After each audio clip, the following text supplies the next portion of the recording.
Good morning, good morning, good morning. Y'all, I had the trippiest dream. I started out, I'm just going to say the little bits that I remember. This is one of the reasons I don't like taking sleeping medications because they make me sleep longer than I usually do. I didn't get up till 10 o'clock this morning. I'm usually up by like 6:30. But I dream when I take them. So, and for some reason I was compelled to take one last night. I don't know, a whole bunch of videos about the dangers of not sleeping popped up. So I was like, you know what? I'm looking a little dark under the eyes. I'm going to go ahead and take one and make sure that I get a solid 8 hours at least tonight. Anyway, I got like 11 hours. Is usually how it goes with that stuff. That's why I'm not a big fan of taking it, because it can mess up your schedule if you, I don't know. I think that's a big message for me just in life, is learning how to adjust and work with my own schedule instead of trying to force myself to adhere to, I guess, a new schedule, an easier flow schedule. I don't know. Can anybody make that for an Aries? Can anybody make an easy flow schedule that won't make us want to pull our hair out after 2 weeks? Anyways, I'm in like a courtyard in like Savannah, right? Is the best I can describe it now. And it's very dark and it's very gray and it's clearly about to storm. And it's about to be a snowstorm, which is weird for it being so far down there. Like, the idea that it was about to snow was tripping me out. And, yeah, there were all these historical figures from history. I can't remember all of them. I know there was definitely a Hitler one there, and there was some other ones. These were like tumultuous characters from history that caused a lot of chaos, a lot of death, right? That's what whatever this place was, right? And then I remember having to leave, and then I could distinctly remember I was staying with somebody and I had to get back to their house, and I had their car, and I was trying to get back to them before they got back from work. And I'm riding home and it's snowing, but it's like, now that I think about it, and you're not supposed to think about it, it was snowing, but it's snowing so much I can't see. Right, for some reason I'm in like a little Honda type car, but the top comes off, or I'm sticking myself out the moonroof. I'm wrapped in a blanket and it's driving me nuts. I got to get it off me. Probably just tangled up in my own bed, but I can't see to drive, right? And it's like kind of wigging me out, but not. Like, I'm just getting through it. And I get back to the house, which ends up being this humongous castle, right, with these two giant. I can remember it from the top, because at the very end of the dream I see it from the top. It was almost like those built in the shape of those traditional wooden playground castles, right? And it has two big glass greenhouses attached to it. The greenhouses are important at the end. And I remember being inside, and my daughter's there for some reason. And the thought in my mind is, why the hell is my daughter living here if I'm not living here, right? Because it's like a weird thing in my head, right? And because there's like, kind of like how your subconscious goes for a ride with you during the day, your conscious goes for the ride with you at night. That's why you remember your dreams. It's a piece of your conscious in the back of your head going, so this is what happens when I'm no longer in charge. You just wreak freaking havoc on this poor person. It's like, yeah, pretty much this is what we do. Anyways, my daughter's there, and she's like, it's like one of these castles with all the elaborate stairs and everything else, and it's like got this big open area in the front. It's got, of course, the display area. Like all the castles have the big hall, and they have the display area where the kings and the queens are. But clearly this castle is designed so that you cannot get to this royalty easily, because there's no direct stairs up to where she is and where she's talking from. I don't remember what we were talking about or anything like that. I know we were both in a good mood. We were happy. We were like, she had been exploring the castle, so wherever we were, we had not been there long. So she had been running around exploring the castle all day, and I look up, I was like, all right, well, I said something stupid along the lines of like, the princess is always in the highest room in the tallest tower. I was like, so we know there's got to be stairs, right? We need to look for the stairs, like in Shrek, so joking around. And, I go running, and, they got, like, the pillars that I'm searching through, and I'm noticing, like, why my conscious brain is doing the analytical thing. It's like, oh, these castles had these things built like this in order so that you couldn't see doors easy, and it's all about being able to entrap people in the middle of the castle and making it hard to escape. And it's definitely all these staircases. Like, it's coming clear to me why I'm having this dream now. And there's all these staircases so that you can't get to that higher level, and she's up there, and it's kind of like the labyrinth at this point. She's trying to run down the stairs to come to me. I'm trying to find stairs up ways to get to her. And right when I'm about to, I'm like through like this little pillar section. I find the stairs, and I see the the big doorway and the staircase, and I hear a vehicle pull up out front, right? And I go and I look at the window, and it's the person. They're home, but they're in like one of those migrant farm worker buses, right? And they're sleeping in the back, right? And they look up, and they're shocked that I'm at the castle, right? So they look up and they go to jump off, and about that time, I don't know, we just switch and we're all back in the car, and Sheldon's driving, and he's going on and on and on and on and on about where we had all been all day. Apparently he's had trackers on our phones and this, that, and the other thing. And he's like, Alyssa's in the front seat and she's getting praised because she did what she was supposed to do. You went through the castle and you did this, that, and the other thing. And she was just like, it was a whole thing. It was like you weren't supposed to take the car anywhere. That's why I was rushing back before I got caught. But I guess I got caught anyway. I don't know what the other person's doing. They're probably sleeping in the back seat, leaned up against the other window, because I don't hear a peep from this person, right? They're just shocked to even be there. It's like, hi, welcome to the crazy people world. And yeah. And then at about that time, the car's like driving off, and it's stupid. We almost get in an accident because I have severe PTSD with cars, and I hate riding in cars with other people driving. I like to be the driver. When I'm driving, I'm not scared, even if it's a crazy ass snowstorm. When someone else is driving, I immediately get scared. Of course, Sheldon almost runs into a thing. We almost get hit by somebody pulling out, and then he pulls out and he drives off. And I don't know, at that point it was more like we were at an airport. Like, it was the end of the dream, and then we were in the airport in this like taxi situation, getting ready to leave with that was being our driver. And then the dream shifts right back to the more fantasy land, right? And as it's pulling out, it's the castle slowly turns into a drawing, and that one greenhouse that wasn't fully colored, it had colored stained glass from the inside, but it didn't from the outside. You have a clear greenhouse on this side and the colored one on this side, and there's a hand, and it's my hand, and I'm coloring, so like that's what I do for my meditation. I color, right?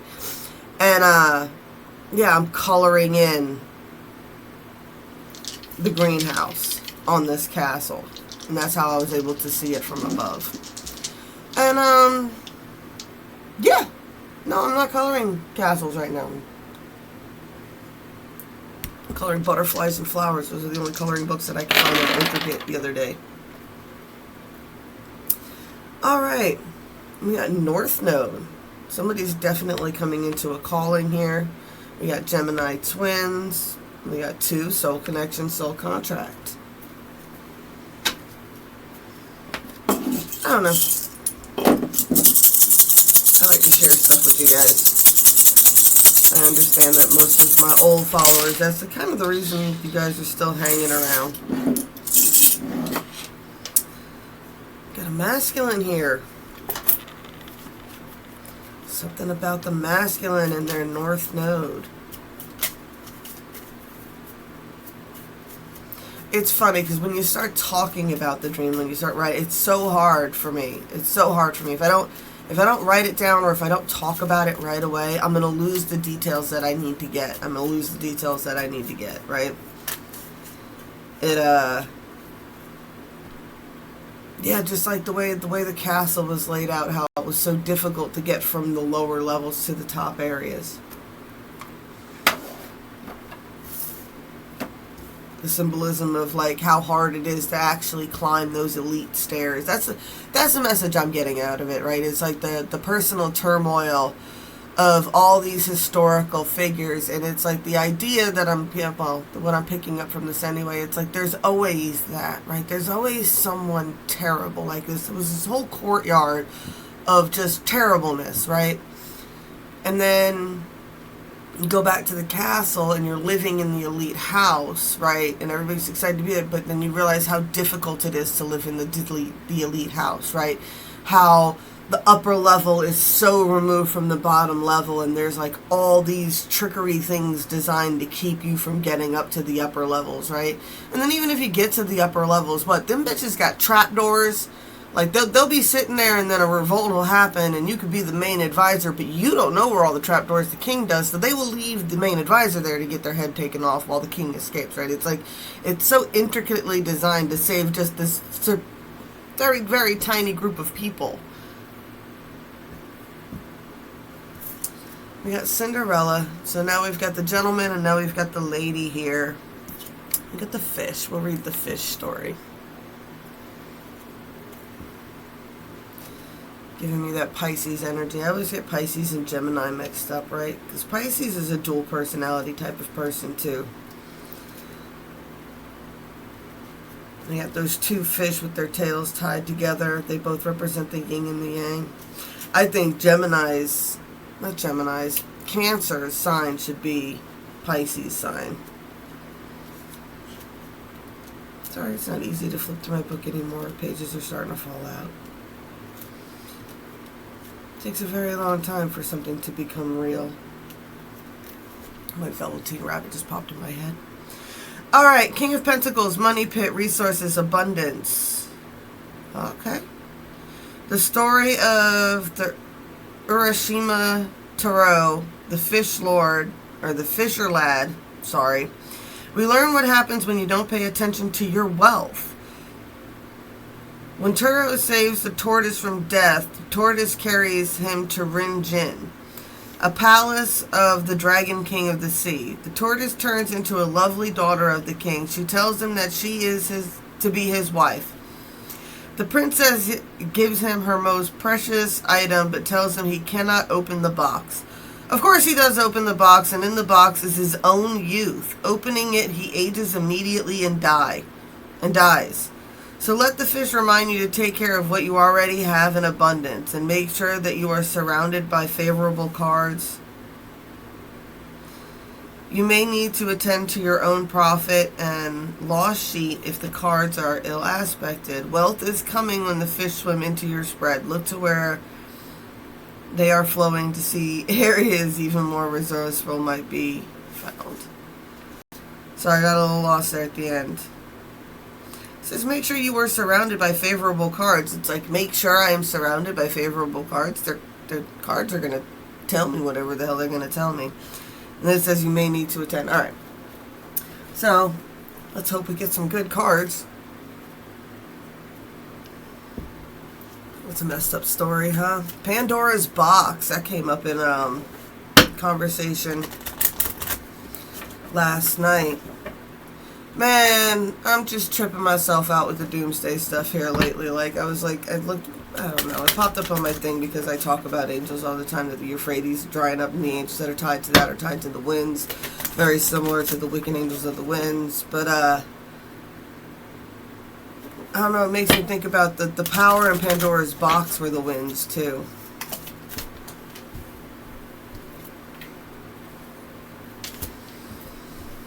Forgetting oneself. Someone's forgetting themselves, forgetting who they are, or they have forgotten. This card represents being in the land of the lotus den, right? That area where they feed you those lotus cakes, and then you forget who you are, and you lose. Pretty much like it's like the realm of the fairies type of thing. You'll lose decades. Fall into a portal and disappear for 4 years and come back, and you seem miraculously unaged to the people around you, right? That's the thing with those portals. It's like when you come back from them, it's like all your friends and everything look, act, feel 3 to 4 years older than you, and you're like, I've been gone for 3 years, but you don't look like you've changed. That's why those stories exist. It's like, where were you? Chances are living in a cabin with some witch in the middle of nowhere who was feeding you really good and giving you all kinds of freaking supplements that you didn't even know you were taking, stuff like that. is all tied into herbalism. Then you come back to your family, and of course you look like you haven't aged at all because you've been living fine and your family has been like whatever. You get a lot of like the famines, things like that have gone down and they look all aged and gaunt and you survived, right? Weird energy today, right? Weird winds of activation.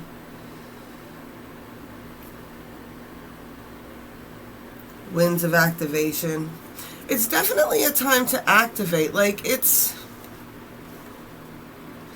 People get so doom and gloom with the doomsday stuff. It's like, how did my family survive in New York City, the Great Depression? They had a garden on the roof.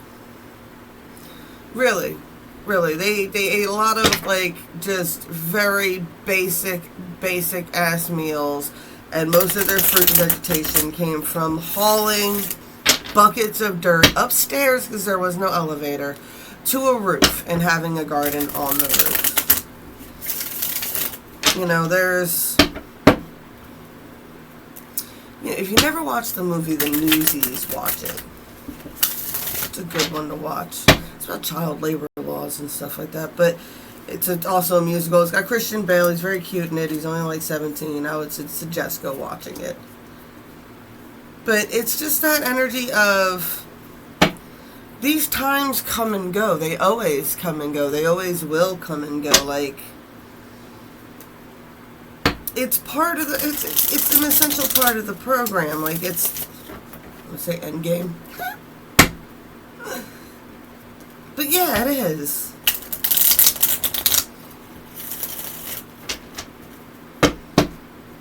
Like, short of an apocalyptic universe is having jokes now. An apocalyptic event. We're always going to have people rise into power, people falling from power, empires rise and fall all the time. I'm a big history buff when it comes to like the Roman Empire for some reason. I really don't like the Holy Romans. I call them the Holy effing Romans, man. They took over the world. They figured out how to turn their empire into a religion, and then they took the world by force with it, you know. And it's just, especially those who resonate with the witch culture.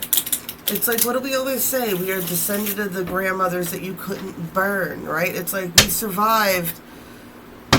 This energy has survived the burning times, which took like 200 years. Like 3-4 generations went through that. Like that wasn't just one group of people. That was 3-4 generations. And I've been watching a lot about things about like how poisoned people were back in the day, like how much lead poisoning they were suffering from generation after generation, and things that really led to how cruel and how messed up people's brains had gotten.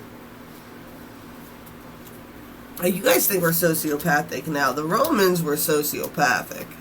They were psychopathic. They were legit insane with the stuff that they did. It was crazy. And like I said, and that bled into the church when it came to the Inquisition and the devices and stuff that they made to torture people into confessions. A lot of that stuff came from the Roman Empire.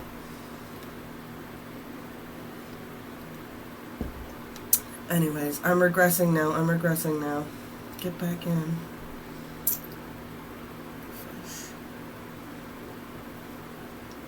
I see a lot of favorable cards here. I got a lot of favorable cards. Definitely, I'm seeing a feminine, though, on the 3D here that's getting a lot of attention. A lot of people watch this person. They want to be... She's attracting a lot of attention. They want to have celebrations with this person, right? They want to be part of the party type of energy, right? We got that Jack of Wands there, right? Someone's got a target that they got their eyes set on, right? Got that Queen of Wands, that fiery energy. I get this overindulging energy there here with the Four of Cups, where it's more watching than anything else, but there's definitely that I don't get, which is nice. I don't get that pervy energy. I get that this could be a lot of fun energy, right? And this person, this feminine is just, she's in manifestation mode. She's in manifesting energy mode. She's manifesting a lot right now. And she's projecting a very big energy at the moment. There's masculine versions of these cards in this deck, just so you guys know. So this deck isn't like one leans towards the feminine, one leans towards the masculine. That's why I mixed them together. Yeah, right. There we go. This universe is calling that out, right? Somebody, what do we got there? There's the masculine. What energy is he in? King of Swords. What is he thinking about? I am the machine, right? This person deals with a lot of anxiety when it comes to this feminine. When it comes to this feminine, right, he bottles it all up in his heart.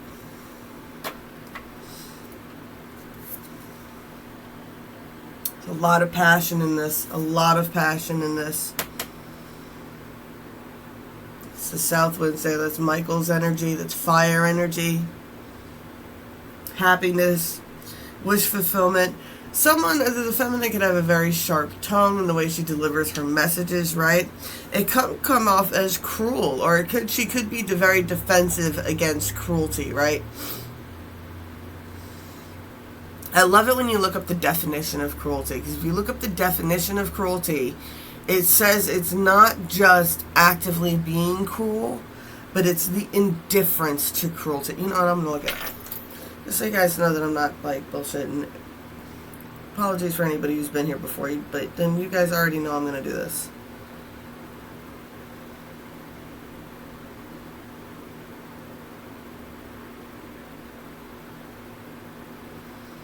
A callous indifference to or pleasure in causing pain and suffering.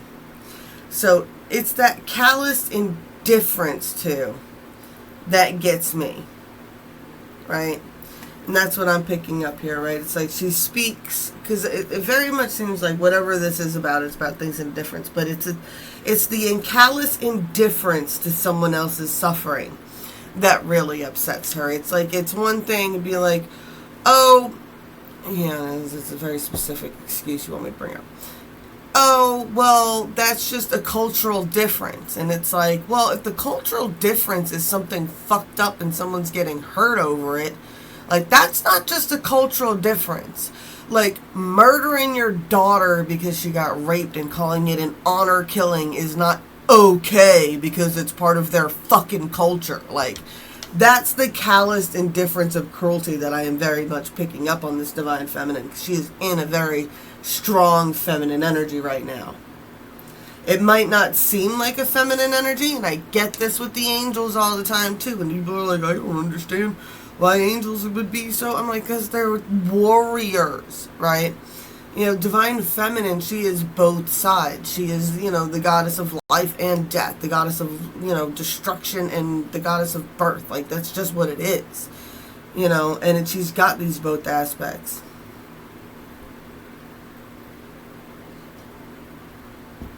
She needs them, right? She needs them especially because she's the one who has to instill discipline or instill, you know, a lot of those things for children. Like, that's because from the beginning of time, we're the ones that have the baby from the second they're born, right? You know, they're always on us because we're producing its food, so it has to be with us all the time. So, I mean, it just makes it such an important thing that she has this ability to be soft and tender and super patient, but at the same time, she's got to be able to, you know, yeah. She has to have those aspects, right? She is nature. Nature is chaos and it's cruel and it's all these things, but it's also beautiful and magnificent. The Fool here. Right, and it's definitely a leap of transformation and progress happening here, and it's just like, I don't know why, but I've got this story about the guy who was praying to the universe, and he was just like, he was praying to God, and he was like, God, why would you make the world the way that you made it? And it's like God takes him and pulls him all the way back out, and he pulls him out to the galaxies, and he pulls him out to where he can see the universe, and he sees, you know, he sees all of it, and all of his glory and splendor. He takes him past the nebulas and things like that as he's zooming out and zooming out and zooming out, and it just gets more fantastified.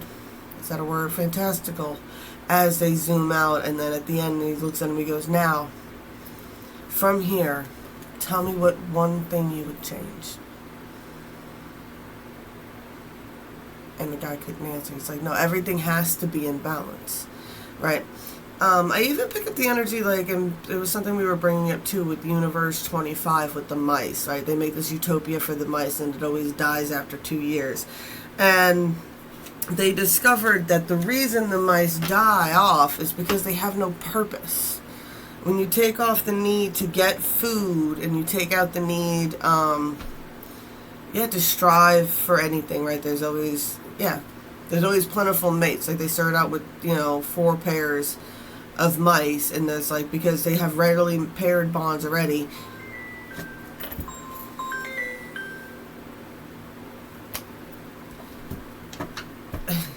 Right?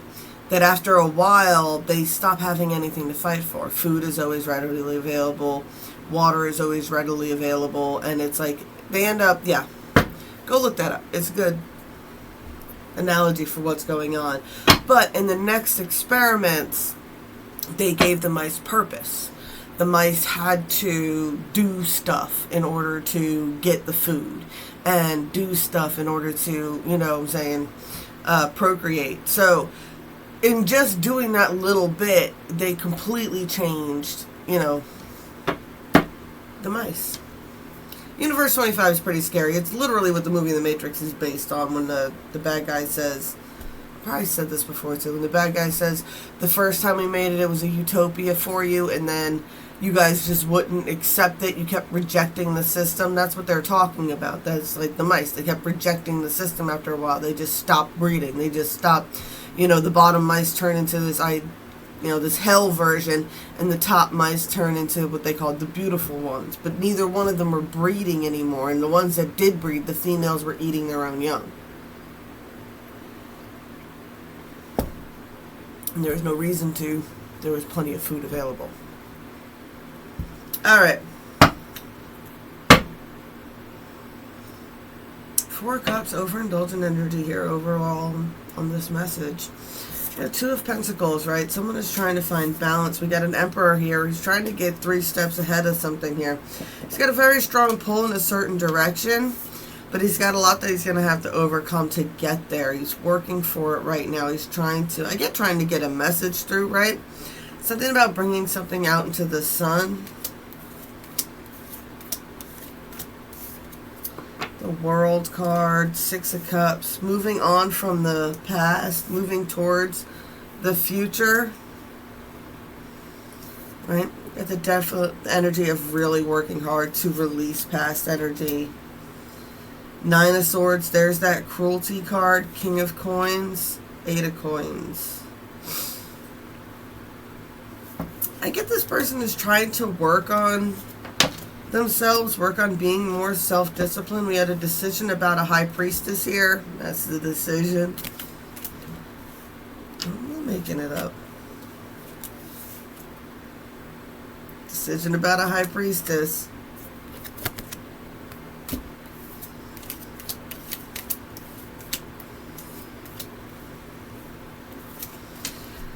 King of Swords, Page of Cups, King of Staffs, 7 of Swords, 6 of Swords. Someone has to realize where they have lied to themselves, right? It's very much a humbling energy here. This King of Swords has to realize where he's humbled himself, right? And he has to act like a mature Page of Staffs. He has to accept where he's lied. I like how this guy has the 4 of Swords on his shoulder. This person needs to accept the truth of how they put themselves in third-party situations, right? And I always love the 6 of Swords in this deck, because it's like, what? The 4 of Swords, what was the truth? Some people will drill holes in your boat just because they can't be captain.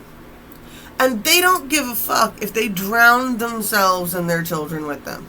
They will just drill holes in your boat to sink your ship because they can't be captain of it. And that's a third party messing with your life. Now you're trying to invite somebody else onto your boat, and this person's like, this bitch drills holes in your boat, right? And you're just like, no.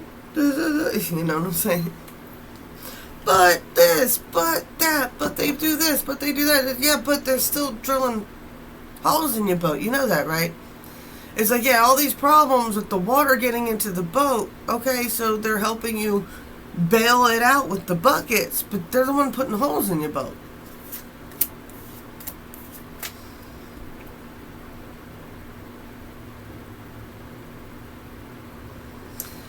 I got the energy of feminine wasn't watching this. So you got this at the end here. It's like, you're like, what? You're just not accepting. Like you're acting like a total drama king, right? It's like, oh, your life is so... It's like, dude, you're inviting these people into your life. You're inviting them in. You're inviting... Oh, they stabbed me in the back. Yeah! I told you that. They're stabbing holes in your boat. Like, we're all telling you this. Oh, but I don't know what to do. I'm picking up a very strong energy that this person has been living in the victim mentality for so damn long that it's become an actual part of their identifying personality. I no longer, and that's where a narcissist wants you to. That's your role for them. What? They're like, I don't know who I am if I'm not a victim of this person. Someone's waiting for a ship to come in. This Queen of Pentacles, I think, is waiting for opportunities to come in here. Oh, what is she waiting for him to come in?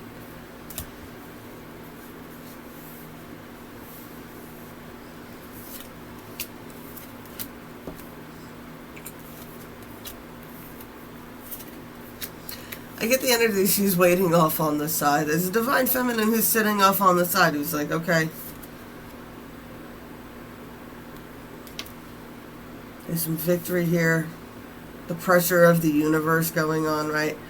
This person's genuinely actually in hermit mode. There's something that they're defensive about, right? You got these guys together again. Right? They're defensive about this union.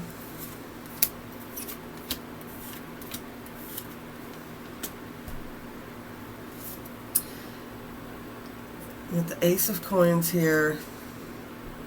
The Seven of Staves, the Page of Coins, the Hierophant. I like the Hierophant over this marriage card. Somebody wanted a more traditional relationship, right? There's definitely the seeds of abundance here, but someone was being immature about money, right? And I get the Page of Coins for me is someone who's immature with money, and usually the words that come along with that is hemorrhaging money, right? Hemorrhaging money. What does that sound a lot like? Drilling holes in a boat, right?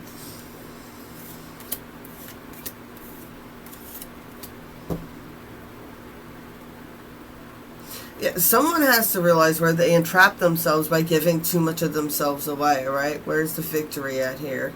Or that's the truth. That's the truth. Someone's like, it's the Eight of Swords. It's like, what?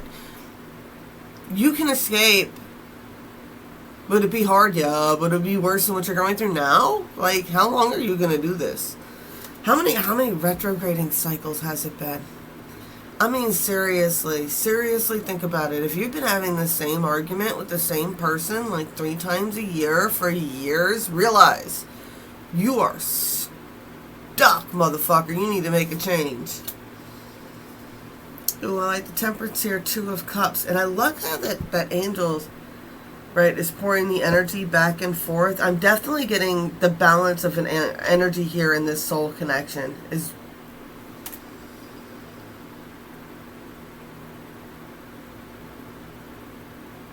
See, that's what I'm picking up. I'm getting that them in union brings balance, right? And their higher selves work as one with the cup, pouring the energy back and forth, shifting back and forth. Judgment going down. This is Gabriel's card.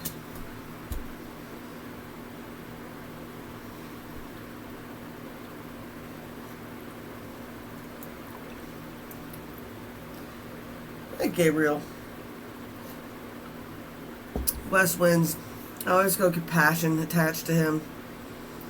Like, that's the judgment here. There needs to be more compassion. We got a King of Cups and a Queen of Staves here. Alright. And I got that there's an energy of delusion and illusion between them. It's like, what? the judgments need to have more compassion. What do they need to have more compassion with? The realisticness, right, of a person just being a person, right? They are going to be a person. Either way, the most horrible person that you think you know could be a very nice person in person, right? Like my uncle, he met Trump. Now, that guy is like nails on a chalkboard to me with his energy. Like, I can't stand it. And my uncle, who really never liked him either, he's like, but he did some sort of interview or whatever that he had to help produce, and then he was just like, yeah, he's like, actually, in person, he's a very nice guy. And it's like, yeah, okay. So everybody has like that nice side and that pleasant side and everything else like that. But then there's the realistic energy behind it, right? How that person actually acts, right? Nobody's perfect. Everybody's going to have weird traits. Some people, Oh, man. That's an old TV show. I got the Roseanne when she's dating. I forget who she's dating. But, like, she's like, you're going to figure out I'm not perfect. You're not going to like me anymore. And he goes, what do you think I'm going to figure out? Sometimes when you're asleep, I bite my nails and I spit them across the room. He goes, I already know that. I hear you doing it. I just don't say anything because you feel like it would be rude to bother you. And she's like, what? Yeah, no, it's like stuff like that. It's like, what, these people aren't perfect. They're going to have imperfections. They're going to have scars. They're going to have all these issues. And it's a matter of like coming into balance with that, right? Because that's what's causing a lot of the pain here. That's how third parties get you too. That's how third parties get you. They're like, no one's gonna know you like I do, right? You're gonna have to go through getting to know somebody all over again. But with me, it's so easy. We just click. We da da da da da da. Right? That's how those people stay connected.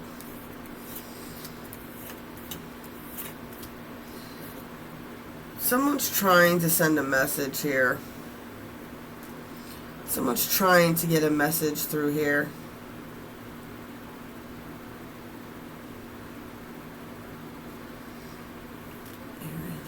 There's a lot of turmoil around this person, a lot of people who cause a lot of conflicts, right?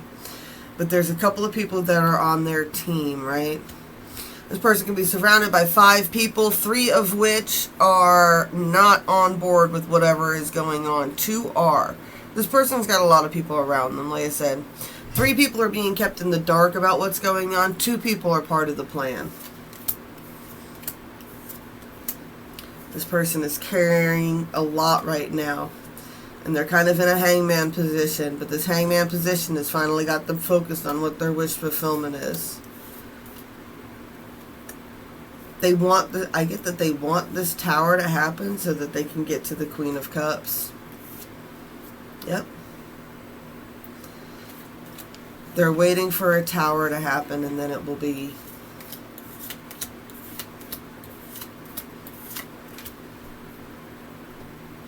Yeah, this person, they're doing a lot of stuff in secret. They're learning these phases. I like how they have this dog. I don't know why this is important, but this dog is like laying there and it's just laughing and da da da da and everything else like that, but it doesn't see this lobster sneaking up behind it about to like pinch it, right? They get the strength. What? I'm about to grab this bitch by the back of the neck. Don't be putting your hands on people. It's not nice. You go to jail for that shit. I know it's tempting. But someone's about to grab somebody like, I get a cat. I don't know why, but I get a cat. I'm about to grab it by the scruff of the neck and they're about to have control over her. I get the karmic. You got the magician here. They've been manifesting, working this for a long time. Like I said, the magician needs assistance. This person's got up to 2 people around them helping it. That's why this is not just a lust-based energy. This is a celebration energy. Somebody's helping this person. I get, oh, that's so cheesy. I get like how in some versions of the tale with Persephone and Hades, that Hades was so in awe of Persephone that like he was terrified to talk to her. So that's why the other gods kind of jumped in, right? By all accounts, like for most, like 75% of the stories, they're the only happy mariners in that pantheon, right? There's a lot of focus here. Very cute story. Hades and Persephone are my favorite. Alright, there's definitely, like I said, there's a lot of toxic connections here. This person is persistent to get through it, right? There's taking a lot of defensiveness in order to do this too, but they're working towards the 10 of coins, but they're at the 5 of coins right now. Right now they are living like they have nothing. Like they have nothing.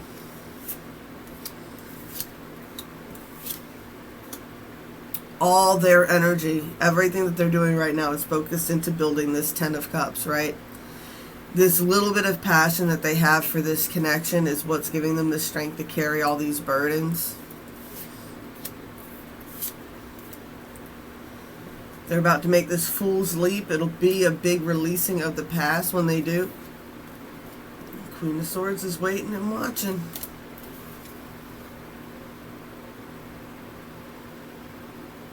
Yeah, this person, what they're overindulged with is, I get watching you, right?